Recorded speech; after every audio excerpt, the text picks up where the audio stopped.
سر میں نے گندی نالی میں سے یہ کاغذ اٹھائے. سبزی منڈی میں سر جو نشئی ہوتے ہیں سر وہ اخبار ہے اللہ کا نام لکھا ہوتا ہے سر وہ بیٹھتے ہیں سر بہانہ کرتے ہیں سر ادھر ہی صاف کر کے پھینک دیتے ہیں.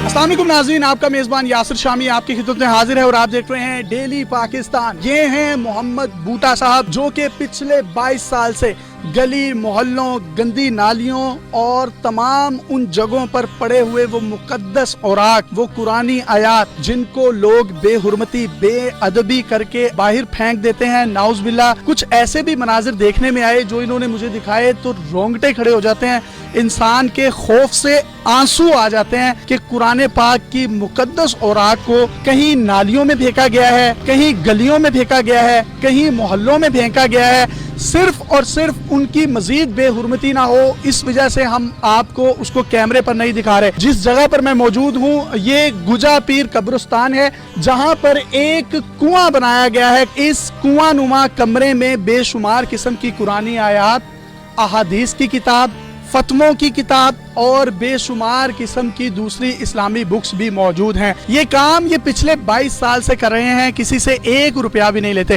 اس سے پہلے ان کے پاس پک اپ گاڑی تھی، ان کی بیٹی کی شادی ہوئی تو انہوں نے قرضہ دینا تھا کسی کا جس کی وجہ سے اس شادی کے خرچے کو پورا کرنے کے لیے اس پک اپ کو بیچ دیا. اس کے بعد یہ بائک خرید لی. 3 پوائنٹس انہوں نے بنایا ہیں، ایک تاج پورہ میں ہے جس پہ میں موجود ہوں، دوسرا پوائنٹ شالامار، جبکہ تیسرا جو پوائنٹ ہے وہ کراچی والے پھاٹک پر ہے. انہوں نے یہ کام کیوں سٹارٹ کیا اس کے پیچھے ایک بڑی ہی دلچسپ سٹوری ہے. ان کا ایک بیٹا ہے جو کہ گونگا بہرا تھا. یہ کسی بزرگ کے پاس گئے اور انہوں نے ان کو یہ تلقین کی کہ تم یہ قرآنی اور مقدس آیات کو کلیکٹ کرنا شروع کر دو. ان تمام قرآنی آیات اور مقدس اوراق کو کسی موضوع جگہ پر ٹھکانے لگاؤ تو اللہ تعالیٰ کرم کرے گا.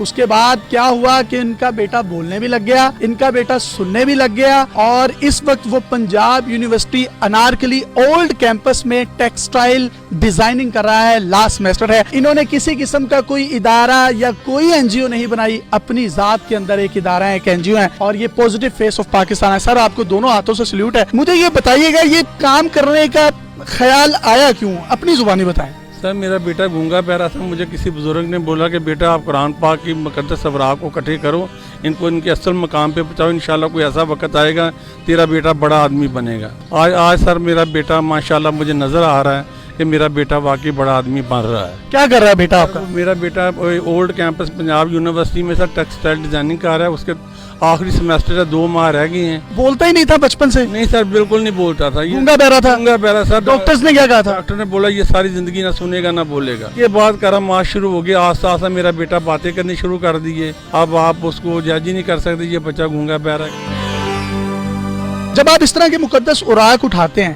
قرآن شریف کی آیات اٹھاتے ہیں تو کن کن جگہوں سے اٹھائیں جہاں پر آپ کا دل دہل گیا ہو؟ سر میں نے گندی نالیوں میں سے یہ کاغذ اٹھائے. گندی نالیوں میں سے سبزی منڈی میں سر جو نشئی ہوتے ہیں سر وہ اخبار ہے اللہ کا نام لکھا ہوتا ہے سر وہ بیٹھتے ہیں سر بہانہ کرتے ہیں سر ادھر ہی صاف کر کے پھینک دیتے ہیں. وہ نشئی ان کو تو سر ان کو تو کوئی پتہ نہیں سر، ہم لوگوں کو تو پتہ نہیں سر. جا کے وہ انہیں کاغذوں کو لا کے دھوپ میں رکھ کے پانی ڈال کے صاف کر کے ان کو جمع کرتے ہیں. آپ کے رونگٹے نہیں کھڑے ہوتے وہ کھانا صاف کرتے؟ سر رونگٹے میں آپ کو بتا رہا ہوں کہ میں جدھر جاتا ہوں میں ایسے ایسے دیکھتا ہوں کہ سر میں رونا شروع ہو جاتا ہوں.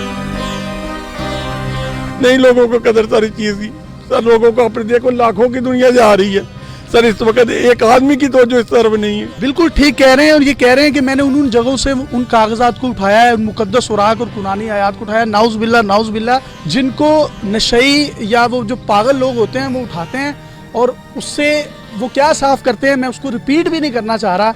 یہ ایک الارمنگ سچویشن ہے گورنمنٹ آف پنجاب یا گورنمنٹ آف پاکستان کے لیے بھی، اور جو ہماری مذہبی امور کی وزارت ہے اس کو ایک اسپیسیفکلی ان لوگوں کو ہائر کرنا چاہیے والنٹریلی جو کام کریں اور اس طرح کی بے حرمتی سے بچیں. آپ کسی سے کوئی پیسے وغیرہ بھی اس کے لیے لیتے ہیں؟ سر میں نے آج تک کسی سے 1 روپیہ نہیں لیا سر. ایک دن ایک اماں مجھے ملی، کہتی بیٹا آپ میں ہمارے قرآن کی حفاظت کرتے ہو، یہ 500 روپیہ لے لو. میں نے 500 جیب سے نکال کے بولا آپ میری ماں ہو تو ماں ہی ہوتی ہے، یہ 1000 روپیہ اپنے پاس رکھے.